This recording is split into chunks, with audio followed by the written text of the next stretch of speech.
To the elite circles of New York, the Sterling estate was more than just a piece of real estate.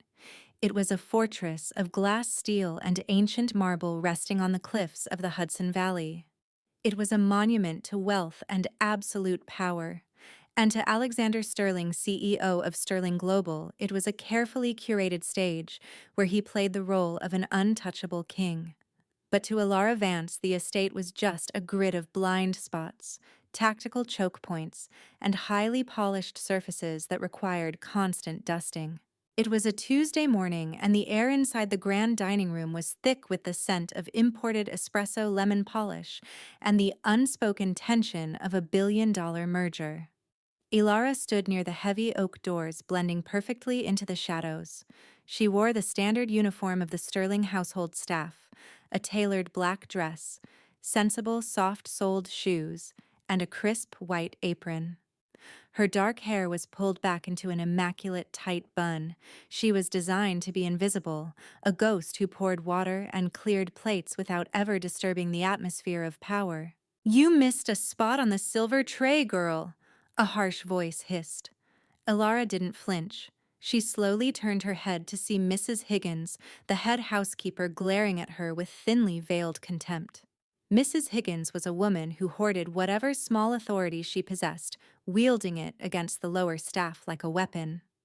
"I apologize, Mrs. Higgins. I will correct it immediately." Elara said, her voice soft, deferential, and entirely devoid of the sharp edge that used to command entire tactical units in places that didn't exist on standard maps. "See that you do. Mr. Sterling is hosting Victor Thorne today. If you embarrass this household, I will have you thrown out without a reference faster than you can blink." Elara simply nodded, taking the silver tray and turning toward the kitchen. She didn't mind the disrespect. In fact, she welcomed it. Arrogance was a blinding light. It kept people from looking into the shadows. And for the past 2 years, the shadows of the Sterling estate had been the safest place on earth for someone running from a past written in blood. As she stepped back into the grand hallway, the heavy front doors swung open. Alexander Sterling walked in, and the temperature in the room seemed to drop by 10 degrees. Alexander was a man carved from cold marble. He was 34, with sharp jawlines, piercing slate-gray eyes, and a tall, broad-shouldered frame draped in a bespoke charcoal Tom Ford suit. He moved with a predatory grace, his presence commanding absolute submission from everyone in his radius. Beside him walked Marcus, his head of security, a bulky, overly confident ex-military man who wore his tactical earpiece like a badge of honor. "The perimeter is secure, sir," Marcus was saying, puffing out his chest. "Thorne's team is arriving in 10 minutes. We have 6 men on the front gates, 4 in the gardens, and 2 in the main hall." Alexander didn't look at him. He simply unbuttoned his suit jacket and handed it to a waiting butler. "Thorne is a snake, Marcus. Snakes don't come through the front gate. Just make sure the boardroom is swept." "Already done, Mr. Sterling. Nobody gets past my team." Elara stood by the marble staircase holding her tray, her eyes downcast. As Alexander walked past her, he didn't slow down, didn't glance her way. She was just part of the wallpaper. But as he passed, Elara caught the subtle scent of sandalwood and cold rain that always followed him. She also noticed the slight tension in his right shoulder, an old injury flaring up, perhaps from stress. Marcus, however, bumped his heavy shoulder against Elara's as he followed his boss, nearly knocking the tray from her hands. "Watch your space, maid," Marcus sneered softly, not breaking his stride. Elara adjusted her grip on the tray, her expression remaining perfectly blank. Her eyes, however, tracked Marcus's heavy, unbalanced gait. Right knee weakness. Overcompensates on the left. Relies too much on bulk, poor situational awareness, her mind cataloged automatically. She had evaluated Alexander's entire security detail within her first week of employment. They were expensive, heavily armed, and dangerously complacent. They were show dogs, not wolves. By noon, the estate had transformed into a war room.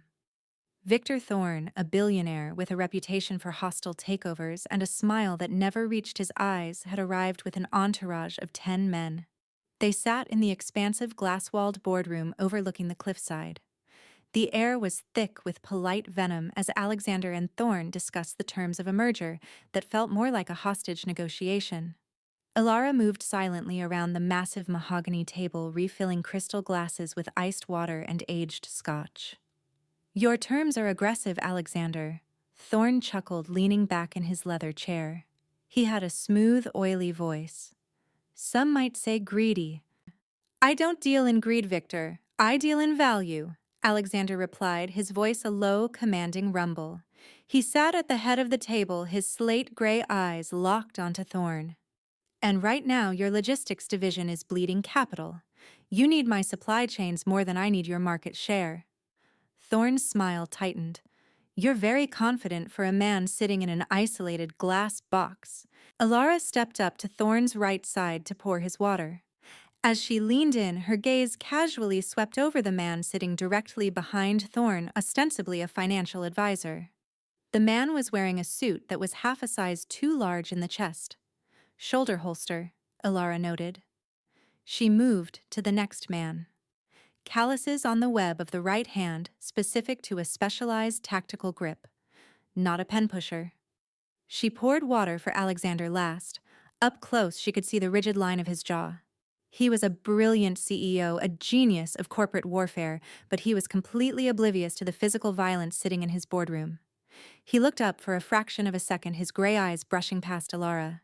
There was no recognition, no connection. She was just the hands pouring the water. "Will there be anything else, sir?" Elara asked, her voice an empty whisper. "No, leave us," Alexander commanded without looking at her again. Elara bowed her head and backed away toward the heavy oak doors. As she reached for the handle, her eyes flicked to the large floor-to-ceiling windows overlooking the western ridge of the estate. The sun was glaring off the distant tree line, but amidst the glare there was a microscopic flash. Rhythmic. Two short, one long. Signal mirrors. Elara's heart rate dropped to a slow, steady rhythm. The training kicked in, burying the quiet maid and awakening the ghost she had tried to bury. The meeting wasn't a negotiation. It was a decapitation strike. Thorne hadn't come to sign a contract. He had come to eliminate his biggest rival. She stepped out into the hallway, closing the boardroom doors behind her. Marcus was standing there, checking his phone and chewing gum. "Excuse me, Mr. Marcus," Elara said softly, adopting a slightly nervous tremble in her voice. "I believe I saw someone near the western ridge, in the trees." Marcus looked up, annoyance flashing across his thick features. "What are you talking about?" "My men cleared the perimeter." "Go back to the kitchen, sweetheart. Let the men handle the security." "I'm just saying, sir, there was a flash of light." "Listen to me very carefully." Marcus stepped into her personal space, trying to use his height to intimidate her. He smelled of cheap cologne and stale coffee. "Your job is to carry trays and scrub toilets. If I want a maid's opinion on tactical security, I'll ask. Now get lost before I report you for loitering." Elara looked up at him. For a split second, the meek facade cracked and Marcus stared into eyes that were entirely dead, devoid of fear, devoid of warmth. The eyes of a predator looking at a very stupid piece of meat. Marcus felt a sudden, inexplicable shiver run down his spine, causing him to take a half step back. But the moment passed in a blink. Elara lowered her head, her shoulders slumping back into their submissive posture. "Yes, sir, I apologize." She turned and walked away, her soft-soled shoes making no sound on the marble. She didn't go to the kitchen.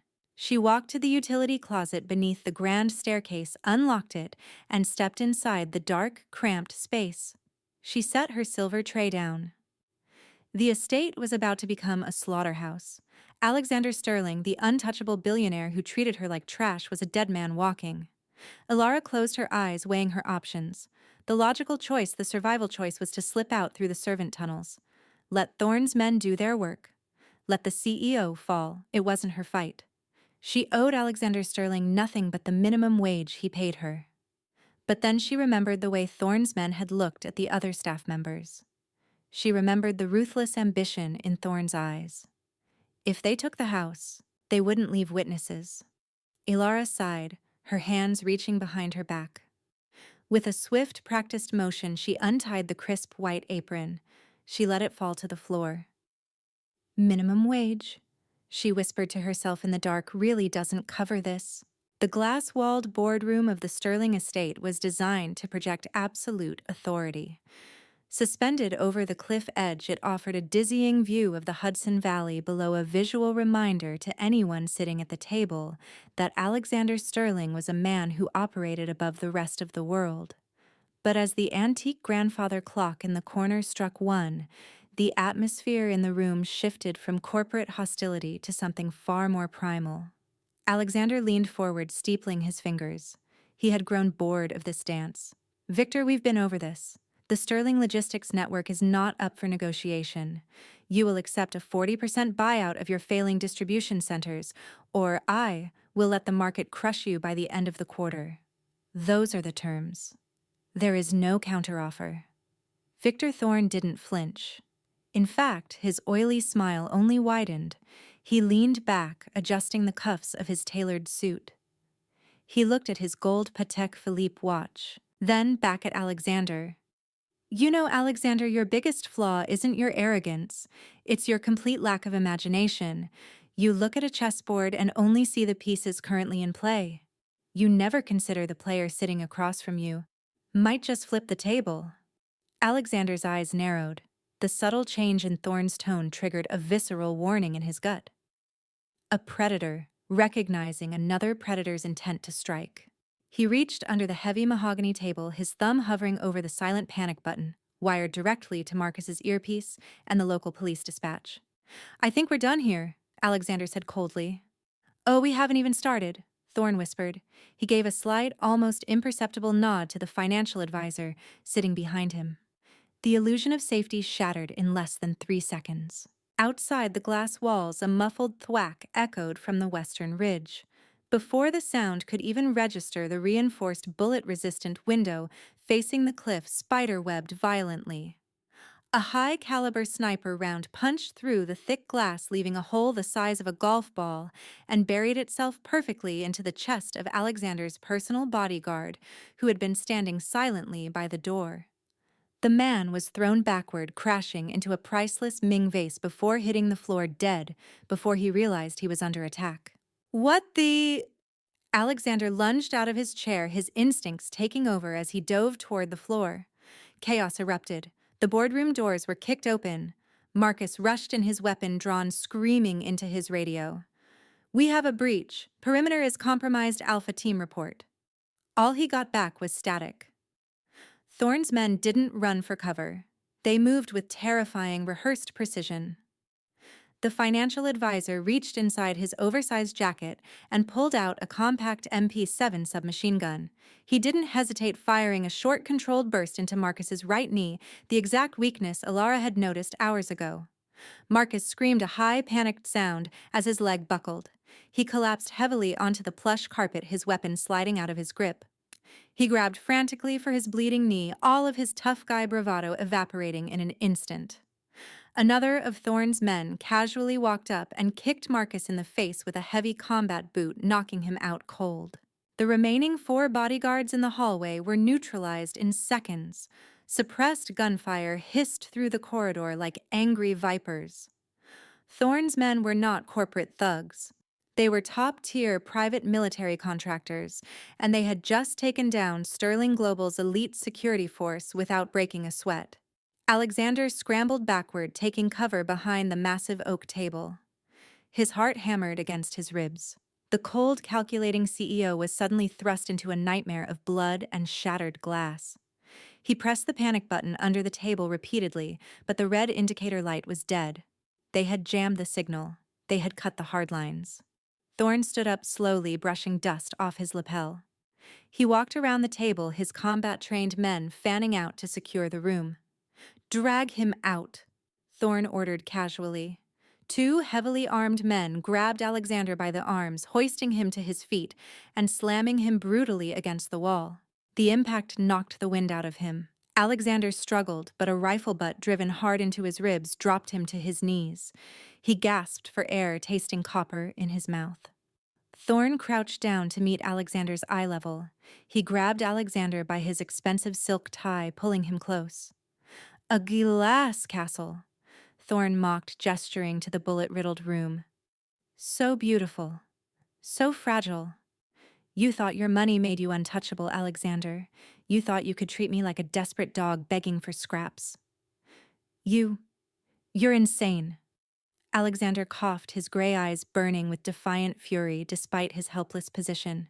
You can't just kill me and take my company. The authorities.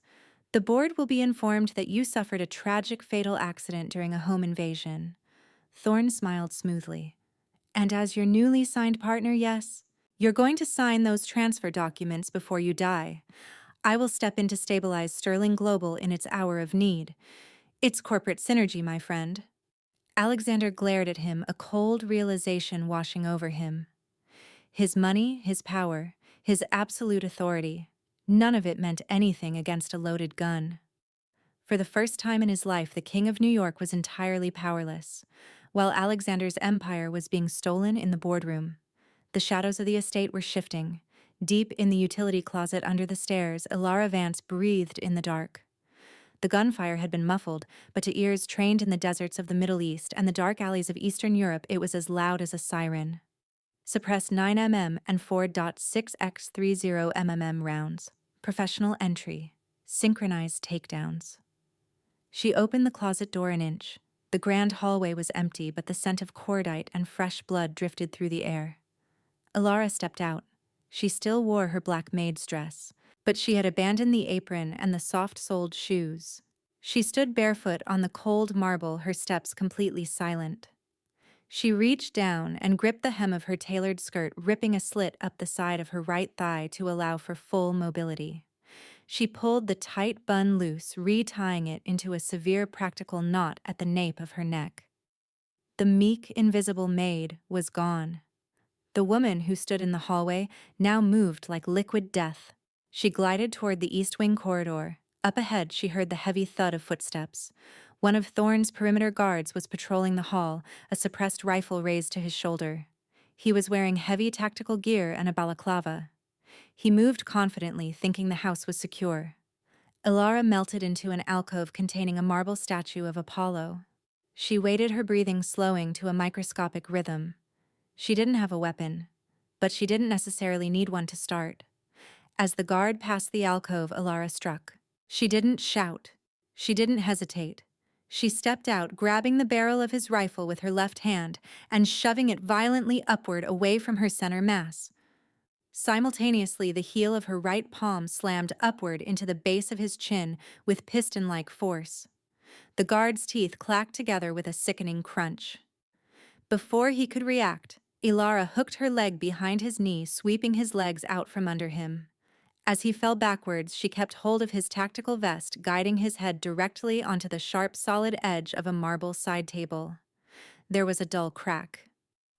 The guard went limp instantly, his body sliding to the floor without a sound. Elara didn't pause to check his pulse. Dead men didn't require medical attention. She immediately stripped the rifle from his grip, an MK-18 with a red dot sight and a suppressor. She checked the chamber with a practiced flick of her wrist. Loaded. One in the chamber. She knelt beside the body, her hands moving over his gear with blinding speed. She unclipped his tactical belt, securing 2 spare magazines, a combat knife, and a customized Sig Sauer P226 sidearm. She tucked the pistol into the waistband at the small of her back. Finally, she plucked the comms earpiece from the dead man's ear and slipped it into her own. Instantly, the secure channel buzzed to life in her ear. "Team 2 report, perimeter clear," a voice barked. "Team 3 holding the south gate, no movement. Alpha leader to all units. The package is secure in the boardroom. We're getting the signature now. Prep the extraction chopper." Elara stood up, holding the MK-18 against her shoulder. Her expression was utterly detached. 30 heavily armed men against one barefoot woman in a torn maid's dress. In her past life, she had faced worse odds before breakfast. She looked down the long, luxurious hallway leading toward the glass boardroom. She remembered the arrogant sneer on Alexander Sterling's face when he ignored her. She remembered Marcus bumping into her, telling her she was just a nobody. They really shouldn't have treated the staff like trash, Elara whispered into the empty hall. With a smooth, predatory stride, she began her march toward the boardroom. It was time to show the billionaire CEO exactly who had been cleaning his house. Inside the shattered boardroom, the air was thick with the metallic tang of blood and the suffocating weight of impending death. Alexander Sterling was on his knees.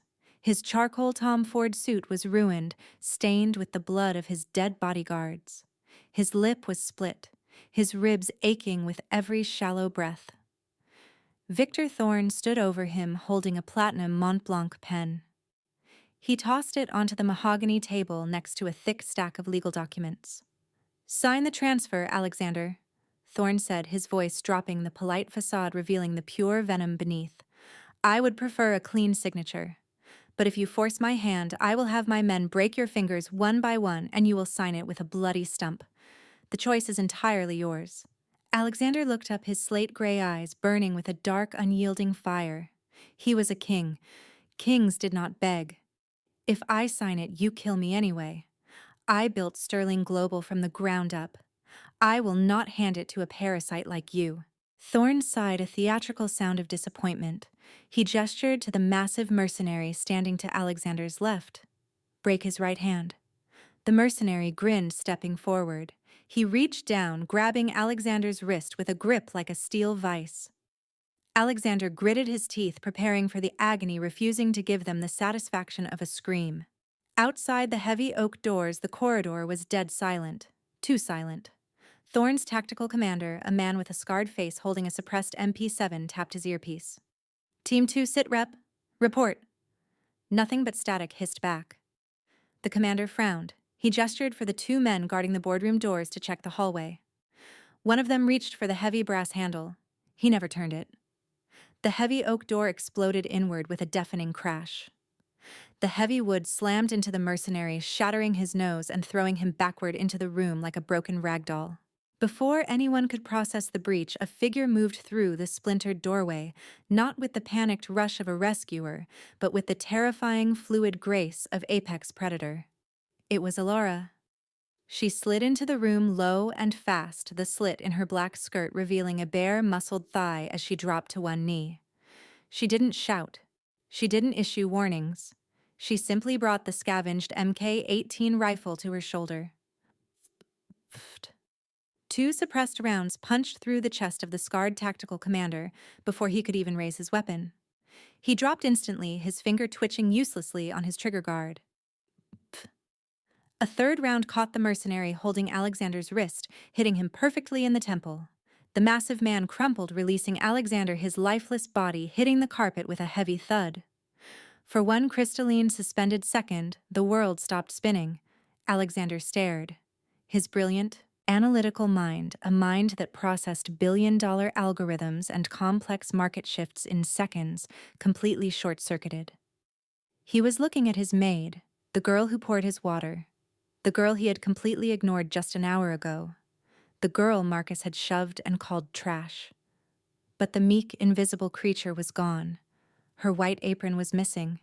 Her hair was tied back in a harsh, practical knot. Her bare feet gripped the carpet to maintain perfect tactical balance. The look in her eyes was not fear, nor was it the deference she had always shown him. It was an absolute, glacial void. She was looking at the room through the lens of pure mathematics, angles, trajectories, and kill zones. "Kill her!" Thorne screamed, diving behind the thick mahogany table, his arrogant composure shattering into absolute panic. The three remaining mercenaries in the room snapped out of their shock, raising their assault rifles. But Elara was already moving. She didn't retreat. She pushed forward, utilizing the violent geometry of the room. She dove behind the leather sofa, using it for momentary concealment as rounds tore the plush furniture to shreds, filling the air with white stuffing and splinters. Alexander remained frozen on the floor, exposed and completely vulnerable. Elara popped up from the left edge of the sofa. She fired twice, a tight double tap that took down the mercenary near the window. She ducked a split second before return fire chewed through the wall where her head had just been. She was counting their shots. She knew the magazine capacity of their weapons. 28, 29, 30. Reloading. As the sound of one rifle clicked empty, Elara rolled across the open floor, exposing herself for a fraction of a second. She didn't use the rifle this time. Her right hand whipped to the small of her back, drawing the scavenged Sig Sauer pistol. Mid-roll, she fired 2 shots. The first shattered the knee of the reloading mercenary. The second pierced his throat as he dropped. The final mercenary in the room realized his rifle was useless at this close range. He drew a combat knife, charging at Elara with a feral roar. Elara stood up smoothly. She didn't raise her gun.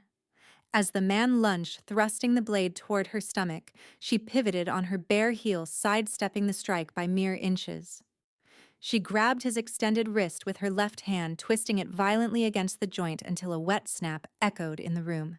As the man howled, dropping the knife, Elara drove the butt of her pistol brutally into his temple. He collapsed out cold. Silence rushed back into the room, broken only by Alexander's ragged breathing and the ringing in their ears. Thorne was gone. In the chaos, the billionaire had managed to crawl out through the shattered boardroom door, abandoning his men to save his own skin. Elara didn't chase him. She stood in the center of the carnage, her chest rising and falling in a steady, controlled rhythm. She slowly lowered her weapons, engaging the safeties with a metallic click. Alexander slowly pushed himself up from the floor, leaning heavily against the bullet-scarred table. He felt like he was looking at an illusion. This woman had just annihilated a squad of elite military contractors in under 30 seconds. "You!" Alexander rasped, his voice rough. He wiped blood from his mouth, his gray eyes wide with a mixture of shocked confusion and an undeniable sudden awe. "Who are you?" Elara turned to look at him. She didn't bow her head. She didn't call him sir. The submissive facade was completely burned away. "Your housekeeper." Elara said, her tone flat and clinical. Before Alexander could demand a real answer, Elara's eyes flicked to the shattered window. The red laser dot of a sniper sight danced briefly across the far wall, tracking directly toward Alexander's chest. "Get down," Elara ordered. Alexander, a man who gave orders to world leaders, didn't hesitate. He dropped to the floor just as a high-caliber round smashed through the mahogany table, showering him in deadly wood splinters. The sniper on the western ridge. Elara had seen the scope glint earlier. He was still out there overwatching the room, waiting for a clear shot to finish the contract. "Stay down, Alexander," Elara commanded, dropping the formal "Mr. Sterling" entirely. Her voice held the unquestionable authority of a battlefield commander. She crawled toward the body of the sniper's first victim, Alexander's personal bodyguard. Beside the dead man lay his custom-built SR-25 designated marksman rifle. It was heavy, expensive, and equipped with a high-end thermal scope. It was meant to be a showpiece, but right now, it was her only countermeasure. Elara grabbed the heavy rifle. She stayed low, crawling over the shattered glass toward the edge of the broken window. She couldn't shoot from the center of the room. The angle was too exposed. She pressed her back against the wall beneath the window frame, taking a deep breath to steady her racing heart. Alexander watched her from the floor. He watched the way her slender hands gripped the heavy weapon with absolute familiarity. He watched the intense, terrifying focus in her eyes. She wasn't just beautiful in her black dress. She was magnificent. A lethal, untouchable goddess who had been hiding in plain sight, pouring his coffee and tolerating his arrogance. A strange, unfamiliar possessiveness flared in his chest, entirely eclipsing his fear. Elara checked the chamber of the SR-25. Loaded. She adjusted the scope magnification. She knew the distance to the western ridge, approximately 600 yards. The wind was blowing east off the Hudson River, maybe 10 miles per hour. She had to account for bullet drop and windage, doing the complex ballistics math in her head within seconds. She didn't peek over the ledge. She slid the barrel of the rifle through the spider-webbed hole in the glass, keeping her body entirely concealed.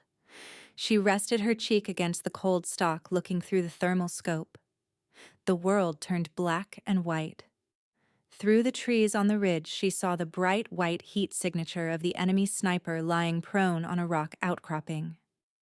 He was scanning the room, looking for his target. Elara exhaled slowly, letting her lungs empty. Her heartbeat slowed. In the space between beats, she squeezed the trigger. The SR-25 roared a deafening thunderclap that shook the room. The recoil slammed into her shoulder, but she held firm, her eye never leaving the scope. 600 yards away, the white heat signature jerked violently, then went entirely still. The sniper was dead. Elara pulled the rifle back in, engaging the safety and slinging it over her shoulder by its tactical strap. She stood up, brushing glass shards from her bare legs. She walked over to Alexander, looking down at the most powerful man in New York who was currently sitting in a pool of blood and shattered wood. She offered him her hand. Alexander looked at her slender, calloused hand, the same hand he had ignored for 2 years. He reached up and gripped it. Her pull was surprisingly strong, hauling his heavy frame up to his feet. "They have reinforcements," Elara said, her voice entirely devoid of panic. She was already scanning the hallway. "Thorne ran, which means he's going to call in the reserve team to sweep the house. They will kill everyone they find. We cannot hold this room." "My security team," Alexander started wincing as his bruised ribs flared. "Your security team is dead, unconscious, or incompetent," Elara cut him off coldly. "You are completely out of options, Alexander. If you stay here, you die." Alexander stared into her eyes. He saw no deference, no fear, only a cold, hard truth. The billionaire CEO, the man who controlled empires, realized in that moment that his life belonged entirely to the woman he had treated like an invisible ghost. "So," Alexander said, his voice dropping an octave, a dangerous, dark fascination bleeding into his tone. "What do we do, Elara?" She picked up a spare magazine from a dead mercenary, slapping it into her MK-18 with a sharp click. "We go into the shadows," Elara said. "Follow me, and do exactly as I say." The grand hallway of the Sterling estate, once a gallery of priceless art and silent prestige, had become a corridor of echoes and dying light. The sun was dipping lower, casting long, jagged shadows that looked like grasping fingers across the marble floors. "Move, now," Elara commanded. She didn't wait for Alexander's consent. She grabbed the sleeve of his ruined suit jacket and pulled him toward the back of the boardroom, away from the main entrance. Alexander stumbled, his body aching, his mind still trying to reconcile the image of the woman before him with the invisible servant he thought he knew. "The elevators are compromised," Alexander rasped, his hand pressing against his side, "and the main stairs are a kill zone." "I'm not taking the stairs," Elara replied without looking back. She stopped in front of a floor-to-ceiling bookshelf in Alexander's private library, an annex to the boardroom. She reached not for a book, but for a small, inconspicuous molding near the floor. With a sharp click, a section of the heavy shelving swung inward, revealing a narrow, dark passage lined with rough concrete and utility pipes. Alexander stared, his mouth slightly open. "I've lived here for 5 years. I didn't know this existed." "I've dusted this house every day for 2 years, Alexander. I know where the skeletons are buried, and I know how the servants move without being seen." Elara said, her voice dry. She stepped into the darkness and pulled him in after her, closing the secret door just as the heavy boots of Thorne's reserve team thundered into the boardroom behind them. The silence of the passage was absolute, broken only by their synchronized breathing. It was cramped, barely wide enough for 2 people to stand abreast, smelling of cold stone and old insulation. "Stay close," she whispered. They began to descend a steep set of metal rungs. Alexander followed, his hands gripping the cold iron. He watched Elara move below him. Her movements were efficient, silent, and terrifyingly graceful, even in the dark. Every time she reached for a rung, the muscles in her back shifted beneath the thin fabric of her torn dress. He found himself mesmerized by the sheer competency of her. It was a different kind of power than his. His power came from signatures and bank balances. Hers came from the very marrow of her bones. They reached a lower maintenance level, a labyrinth of pipes and electrical conduits that ran beneath the mansion. Elara stopped, pressing her back against a cool concrete wall. She held her rifle to her chest, her eyes scanning the dim red glow of the emergency lights.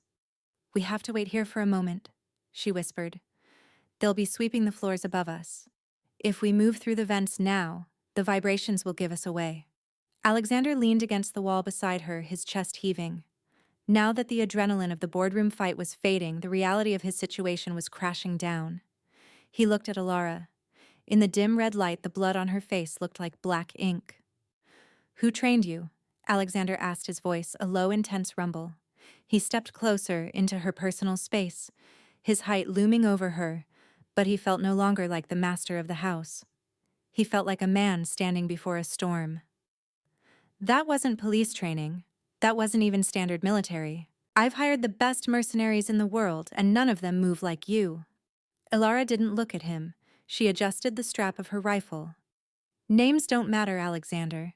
The people who train me don't exist on paper. And neither does the woman I used to be." "You've been in my house for 2 years," Alexander said, his voice dropping an octave filled with a sudden sharp possessiveness that surprised even him. He reached out, his fingers hovering near her jaw before he caught himself. "You let me ignore you. You let Marcus treat you like dirt. Why? Why would a woman with your skills scrub floors for a man like me?" Finally, Elara turned her head. Her eyes locked onto his, cold and piercing. "Because floors are easy to fix, Alexander. People aren't. I wanted a life where nothing exploded. I wanted a life where nobody knew my name. You provided that. You were so blinded by your own reflection that you never looked at the woman holding the tray. It was the perfect disguise." Alexander felt a strange sting at her words, a mixture of guilt and a burning newfound respect. He had prided himself on being a visionary, a man who saw what others missed. And yet the most extraordinary thing in his life had been pouring his coffee every morning, and he had been too arrogant to see it. "I won't make that mistake again," Alexander whispered. The air in the narrow passage suddenly felt heavy, charged with a different kind of tension. Alexander was inches away from her. He could smell the gunpowder on her skin, mixed with the faint lingering scent of the lemon polish she used on his furniture. It was a dizzying, intoxicating contrast. Despite the danger, despite the bodies upstairs, he felt a primal urge to claim her to protect the woman who was currently saving his life. A muffled explosion rocked the floor above them. Dust fell from the ceiling, coating Alexander's hair. "They're using breaching charges," Elara hissed, her professional focus snapping back instantly. "They're not looking for you anymore. They're trying to level the house to make sure you're dead." She grabbed his hand. Her palm was small, but calloused, her grip firm and grounding. She led him through a series of narrow crawl spaces weaving through the guts of the estate. "There's a reinforced bunker beneath the wine cellar," Alexander managed to say, as they ducked under a low-hanging steam pipe. "It has an independent comms array. If we can reach it, I can call in my private air support." "That's exactly where they'll expect you to go," Elara countered. "Thorne knows about your bunker. He'll have a team waiting at the entrance." "Then where?" "The garage, the old service entrance near the cliffs," Elara said. "I have a vehicle hidden in the woods near the perimeter fence. It's not a Lamborghini, Alexander, but it's armored and it's fast." They reached a heavy steel door marked Maintenance Sector 4. Elara put her ear to the metal, listening. From the other side came the faint rhythmic clicking of a Geiger counter and the low hum of the estate's backup generators. Suddenly, the comms earpiece she had taken from the dead guard crackled. "Sector 4 clear. Moving to the cellar. Thorne wants the CEO's head on a plate. If you see the girl, kill her on sight. She's a professional." Elara's jaw tightened. She looked at Alexander. "They know about me now. That changes the math. They'll be more careful, which makes them more dangerous." She reached into the small of her back and pulled out the Sig Sauer pistol she had scavenged earlier. She handed it to Alexander. "Do you know how to use this?" she asked. Alexander took the weapon. The weight was familiar. He spent time at the range, a hobby of the rich and powerful. "I can hit a target, Elara. I'm not a helpless child." "Good. Because if we get separated, don't wait for me. Aim for center mass. Don't stop pulling the trigger until they stop moving," she said, her eyes boring into his. "Do you understand?" Alexander nodded, his fingers curling around the grip. "I understand." Elara kicked the door open. They emerged into a long, dimly lit service corridor that led toward the underground garage. But they weren't alone. 3 mercenaries in black tactical gear were standing near the freight elevator, their rifles raised. "Contact," one of them yelled. Elara didn't wait. She shoved Alexander into an alcove behind a heavy electrical transformer and opened fire. The suppressed rifle spat lead with surgical precision. The first mercenary's head snapped back as a round found the gap in his helmet. The second dove for cover behind a stack of crates, returning fire. The corridor erupted in a deafening cacophony of gunfire. Sparks flew as rounds hit the metal pipes above them, venting hot steam into the air. "Alexander, stay down!" Elara yelled over the roar, but Alexander didn't stay down. He saw a third mercenary flanking Elara's position, raising a shotgun. Without thinking, fueled by a sudden fierce protectiveness for the woman who had become his entire world in the span of an hour, Alexander stepped out from the alcove. He leveled the Sig Sauer and fired. The recoil jarred his arm, but his aim was true. The round caught the mercenary in the shoulder, spinning him around. Alexander fired again and again, just as Elara had told him. The man slumped against the wall, dropping the shotgun. Elara finished the second man with a tight burst to the chest, then spun around, her rifle leveled at the third, only to see him already down. Alexander, standing over him, with a smoking gun. She looked at Alexander, a flicker of something surprise approval crossing her face for the briefest of seconds. "Not bad, Mr. Sterling," she murmured. "I told you," Alexander panted, his heart racing. "I'm not helpless." They didn't have time to celebrate. The sound of more boots was echoing from the far end of the hall. Elara grabbed a smoke grenade from the vest of one of the fallen men. She pulled the pin and tossed it into the center of the corridor. Thick gray smoke billowed out, obscuring everything. "Go left side," Elara shouted. They sprinted through the stinging smoke. Elara knew the layout by heart, every turn, every door. She led him through a laundry chute room and into a narrow service tunnel that exited directly into the lower level of the garage. The garage was a cavernous space housing Alexander's multi-million-dollar car collection. Ferraris, Paganis, and vintage Porsches sat like sleeping beasts under silk covers. But near the far corner, tucked away in a bay reserved for the gardening staff, sat a nondescript, mud-caked black SUV with blackened windows. Elara hit a button on a small remote and the SUV's lights flashed. "That's your not a Lamborghini?" Alexander asked, leaning against a concrete pillar as he caught his breath. "It's a custom-built Bearcat chassis with level 7 ballistic glass and a run-flat tire system," Elara said, opening the driver's side door. "It'll take a landmine and keep moving. Get in." As Alexander climbed into the passenger seat, he looked back at his burning mansion. The upper floors were engulfed in flames, the glass boardroom he had been so proud of now a jagged tooth against the night sky. Everything he had built was crumbling, but as Elara climbed into the driver's seat, her hands steady on the wheel, her face a mask of iron-willed determination, Alexander realized he didn't care about the house. He looked at the woman beside him, the maid who had saved him, the ghost who had come to life. "Elara," he said softly. She paused, her hand on the ignition. "What?" "Thank you."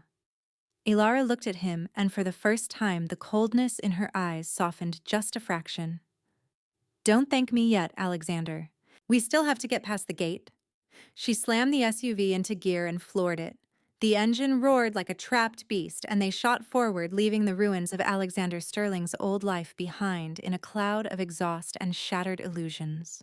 The custom Bearcat SUV roared up the concrete incline of the underground garage, its heavy tires gripping the ramp with brutal efficiency. Elara gripped the steering wheel, her eyes locked on the heavy steel security doors that separated the lower levels from the winding estate driveway. They were 30 yards away. 20. Then the world erupted in fire. A deafening blast shook the foundation of the estate. An RPG-7 rocket slammed into the steel doors, detonating with a blinding flash of white and orange. The shockwave hit the SUV, shattering the reinforced windshield into a spiderweb of opaque cracks. Elara violently jerked the steering wheel to avoid the collapsing concrete ceiling. The heavy vehicle skidded, sideswiping a reinforced support pillar with a screech of tearing metal before grinding to a violent halt. The airbags didn't deploy. Elara had disabled them to maintain line of sight, but the impact was brutal. Alexander groaned, clutching his bruised ribs, his ears ringing from the concussive blast. "Out!" Elara barked, already kicking her door open. "They've sealed the primary exit. They want to trap us in the basement. Alexander stumbled out of the passenger side, gripping his Sig Sauer. Smoke choked the air, thick with the smell of pulverized concrete and burning fuel. Then where do we go? The archives, Elara said, grabbing her MK-18 from the console. It's a dead end, but the walls are 3-foot-thick reinforced steel and concrete. We can funnel them into a choke point. Alexander nodded. The Sterling Archives was his private subterranean library, a 2-story climate-controlled vault, where he kept priceless historical manuscripts, first-edition books, and the original founding documents of his empire. It was built like a fortress. They sprinted through a heavy set of double doors just as Thorne's men breached the garage behind them. Automatic fire chipped the concrete at their heels. Elara slammed the archive doors shut, spinning the heavy locking wheel. The archives were a stark contrast to the burning chaos outside. The massive room was lined with towering mahogany bookshelves, illuminated by soft ambient temperature-controlled lighting. A wrought iron spiral staircase led up to a glass-bottomed mezzanine that overlooked the main floor. "Take cover behind the center aisles," Elara ordered, checking her magazine. "They're going to blow the lock." 10 seconds later, a shaped charge blew the heavy doors off their hinges. The iron slab crashed onto the marble floor. Victor Thorne walked in, stepping casually over the ruined doors. He was flanked by 4 massive men, his elite personal guard heavily armored and moving with terrifying, synchronized precision. Thorne looked around the grand library, a slow, malicious smile spreading across his face. "A library, Alexander?" Thorne's voice echoed off the high ceilings, dripping with mockery. "You cornered yourself in a room full of paper. How poetic." The great CEO buried among his ledgers. Alexander stepped out from behind a row of shelves, his gun raised, his face a mask of cold fury. "You've lost Victor. The local authorities will be here in minutes. The smoke from the explosion will draw every fire crew in the valley." "Let them come," Thorne sneered. "By the time they arrive, my men and I will be gone in a stealth chopper, and you'll be a tragic victim of a home invasion. It's over." Thorne's eyes lazily shifted from Alexander to the woman standing a few feet away in the shadows. He took in the torn, blood-stained black dress, the bare feet the MK-18 held, with perfect practiced discipline. His smug smile faltered. He squinted, taking a step forward. Elara stepped slightly into the ambient light. She didn't speak. She just looked at him with that same glacial, empty stare. Thorne's face went completely pale. The arrogance drained from his features, replaced by a sudden icy shock. He had spent his life dealing with the criminal underworld and private military contractors. He knew the ghosts that haunted those circles. "No," Thorne whispered, his voice trembling slightly. "No, that's impossible. You died in Geneva 2 years ago." Alexander looked at Elara, confused. "What is he talking about?" "Elara Vance," Thorne breathed, taking a half-step backward behind his men. "Or whatever your real name is. The Wraith. The Black Ops contractor who dismantled the entire Sokolov cartel in a single night. What the hell are you doing playing maid for a corporate suit?" Elara tilted her head a fraction of an inch. "I was enjoying the dental plan." Before Thorne could issue an order, Elara raised her rifle and shot the main breaker box on the wall. The archives plunged into absolute pitch-black darkness. "Night vision goggles on!" Thorne screamed, panic completely shattering his composure. But Elara was already moving. This was her element. The darkness wasn't an obstacle. It was her oldest friend. She didn't have night vision, but she had memorized the exact layout of the library over the past 2 years. She knew the distance between every shelf, the height of every table, the blind spots of the mezzanine. Alexander crouched low, his heart hammering against his ribs. He couldn't see his hand in front of his face. He heard the electronic whine of the mercenaries' night vision goggles powering up. Then a suppressed gunshot, a wet thud, a gurgling gasp. "Where is she?" Thorne panicked. Fire lighted up. The library erupted. The mercenaries opened fire blindly, their muzzle flashes illuminating the room in strobe-like bursts of terrifying yellow light. In those millisecond flashes, Alexander saw the chaotic dance of death.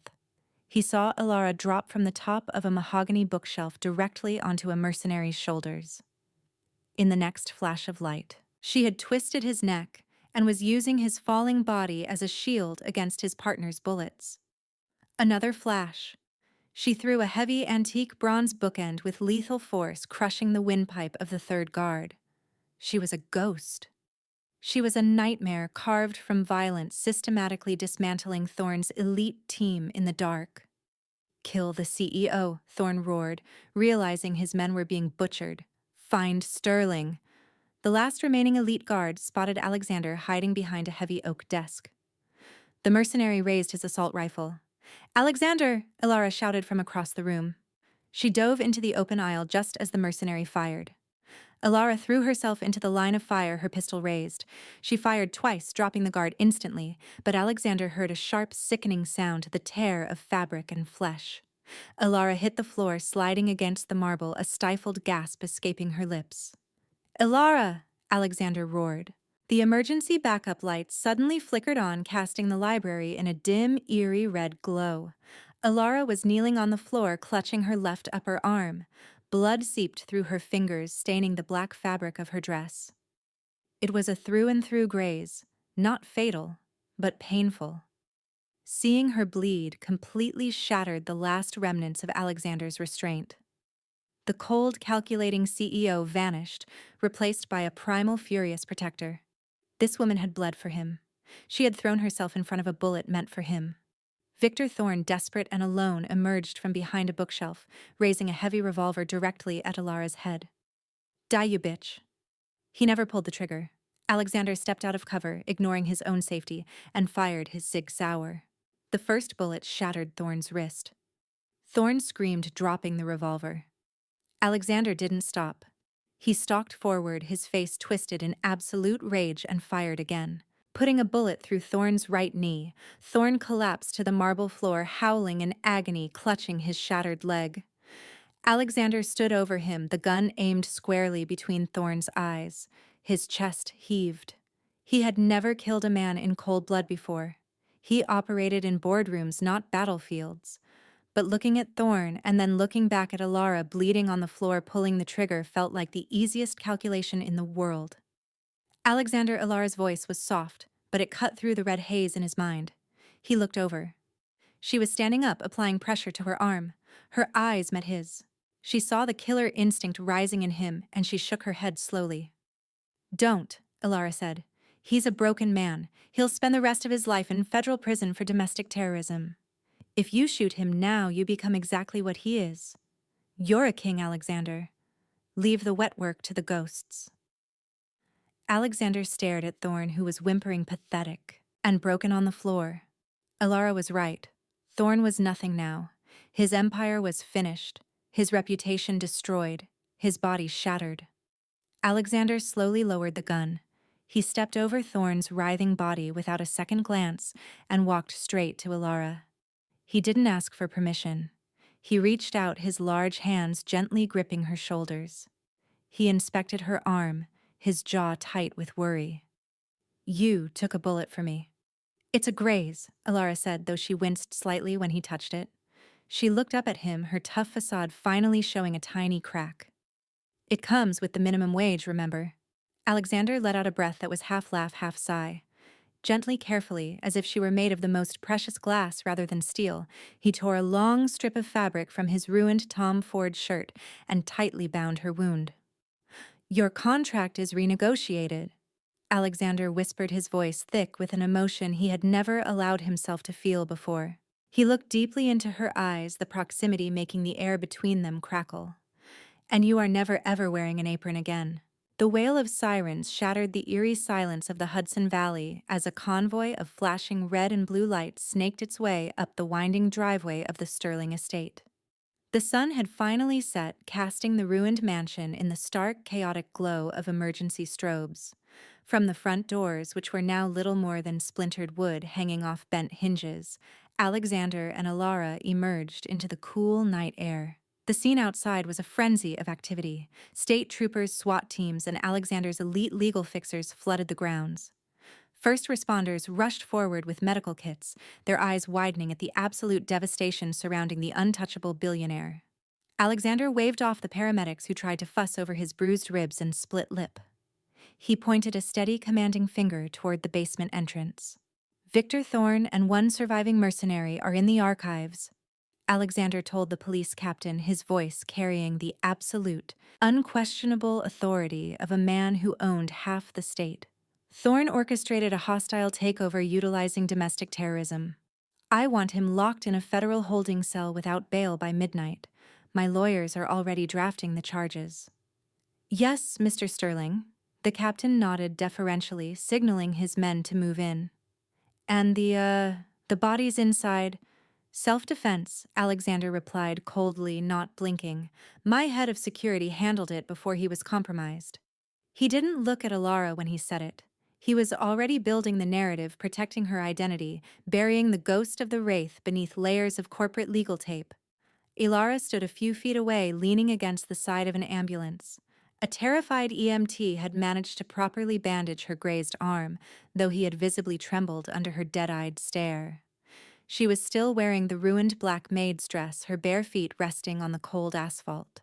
The adrenaline was finally leaving her system, replaced by the heavy, familiar ache of post-combat exhaustion. She watched Alexander issue orders to the police, his posture straight, his presence dominating the chaos. He was no longer the arrogant man from this morning. The fire of the ordeal had burned away his complacency, leaving behind forged steel. He looked dangerous. He looked like a king who had finally learned how to hold a sword. As the police moved into the mansion to secure the scene, Alexander turned and walked toward her. He didn't say a word. He just gently took her uninjured arm and led her away from the flashing lights back toward the east wing of the estate, which had miraculously survived the firefight mostly intact. They walked in silence through the grand hallways. The surviving household staff had been gathered in the east foyer by the police. As Alexander and Elara walked past, the whispers stopped instantly. Mrs. Higgins, the head housekeeper who had threatened to fire Elara just hours ago, stood trembling near a marble pillar. Her eyes darted from Alexander's bloodied suit to Elara's torn dress, taking in the tactical bandage on her arm and the lethal, silent grace with which the clumsy maid now moved. Mrs. Higgins shrank back against the wall, her face pale with absolute terror, realizing just how close she had come to bullying a predator. Elara didn't even give the older woman a passing glance. She was completely above it. Alexander led Elara into the grand dining room. It was the same room where Thorne had initiated his hostile takeover, the same room where Elara had spent the morning pouring coffee and being treated like furniture. The massive crystal chandelier above had survived, casting a warm golden light over the long mahogany table. Dust motes danced in the air, a quiet testament to the violence that had shaken the house. Elara didn't stand by the wall. She walked straight to the head of the table. Slowly wincing slightly as her bruised ribs protested, she pulled out Alexander's heavy leather chair, the seat of the CEO, the throne of the empire, and sat down. She leaned back, resting her arms on the armrests, looking up at him. Alexander didn't look angry at the blatant disrespect of his hierarchy. In fact, a dark, deeply satisfied smirk touched the corner of his bruised lips. He walked over to the antique liquor cabinet, pulling out 2 crystal tumblers and a bottle of 60-year-old Macallan Scotch that had miraculously survived the gunfire. He poured 2 generous measures and walked over to her. He didn't sit in the guest chair. He stood right beside her, leaning his hip against the edge of the mahogany table, and handed her a glass. To survival, Alexander murmured, his voice a low, gravelly rumble in the quiet room. To survival, Elara echoed. She took a sip, the liquid fire burning pleasantly down her throat. She set the glass down on the polished wood. She looked at her dirty, blood-stained hands, then up at the billionaire. The police will ask questions. The coroner will look at the bullet trajectories and the blunt force trauma. They'll know a professional did this, Alexander. Not your bumbling security team. Let me worry about the police, Alexander said smoothly. I have enough senators on my payroll to ensure the official report reads exactly how I want it to read. Victor Thorne is finished. His company will be absorbed into Sterling Global by Monday. Elara nodded slowly. Then my job here is done. Alexander's hand paused on his glass. The easy confidence on his face vanished, replaced by a sudden sharp tension. "Excuse me, my cover is blown," Elara said, her voice entirely matter-of-fact, though a faint shadow of regret flickered behind her eyes. "Thorne recognized me. Even if he's in a federal supermax, he'll talk. The cartels I dismantled. The syndicates I burned to the ground, they will hear that the Wraith is alive and living in New York. I brought a war to your doorstep today, Alexander. I won't do it again. I need to pack my things and disappear before the sun comes up." She started to stand up from the chair. Alexander moved with terrifying speed. He stepped into her space, his large hands planting firmly on the armrests of the chair, trapping her in place. He leaned down, his face inches from hers, the scent of sandalwood smoke and scotch wrapped around her, intoxicating and incredibly dominant. "You are not going anywhere," Alexander said, his voice dropping to a dangerous, possessive whisper that sent an unexpected shiver down Elara's spine. Elara looked up into his slate-gray eyes, her breath catching slightly. "Alexander, you don't understand the kind of people who will come looking for me. They aren't corporate rivals. They are monsters." "And what do you think I am?" Alexander countered fiercely. "You think I'm just a man with a bank account. Today you watched me shoot a man. You watched me break a billionaire. I am the king of this city, Elara. And kings don't let their most precious assets walk out the door." He reached up, his large, warm hand gently cupping her jaw. His thumb brushed over a smudge of soot on her cheek. The touch was agonizingly tender, a massive contrast to the violence they had just shared. "For 2 years you hid in the shadows of my house to stay safe," Alexander murmured, his eyes scanning every inch of her face as if memorizing it for the first time. "You protected me today. You bled for me. Now it's my turn. Let me build a fortress around you. A real one. I have the resources, the power, and the ruthlessness to bury anyone who comes looking for you. I will wipe the Wraith from the face of the earth, not by hiding you, but by making you utterly untouchable." Elara's heart, hardened by years of war and isolation, beat wildly against her ribs. She was a weapon, a tool meant to be used and discarded. No one had ever looked at her with this level of fierce, unwavering devotion. No one had ever offered to stand between her and the dark. "You're firing me as your maid, I assume?" she asked, a faint, breathless smirk touching her lips. "You were a terrible maid anyway." Alexander breathed, a soft smile breaking through his serious expression. "You missed a spot on the silver tray this morning. Mrs. Higgins was very upset." Elara actually laughed, a soft, genuine sound that echoed beautifully in the ruined dining room. Alexander's gaze dropped to her lips. The space between them crackled with an electric, undeniable heat. The adrenaline of the battle had melted into a deep, primal desire. He didn't want to tame her. He didn't want to soften her edges. He wanted the lethal, brilliant woman who had fought beside him in the dark. "I don't need a housekeeper, Elara," Alexander whispered, his voice thick with raw need. He leaned closer, his lips brushing almost imperceptibly against hers. "I need a partner. I need an equal. I need a queen to help me rule this empire." "A queen," Elara whispered back, her hands coming up to grip the lapels of his ruined Tom Ford suit. "I don't know how to wear a crown, Alexander. I only know how to fight." "Then we'll fight together," he promised. He closed the remaining distance, capturing her lips in a kiss that was entirely consuming. It wasn't gentle. It was desperate, fierce, and branded with the promise of absolute protection and shared power. Elara melted into the kiss, her hands pulling him closer, anchoring herself to the man who had finally seen through her disguise to the warrior beneath. Outside, the sirens continued to wail, and the estate smoked against the night sky. But inside the dining room, the old world had officially ended. The Invisible Maid was dead, and the Queen of the Sterling Empire had just taken her throne.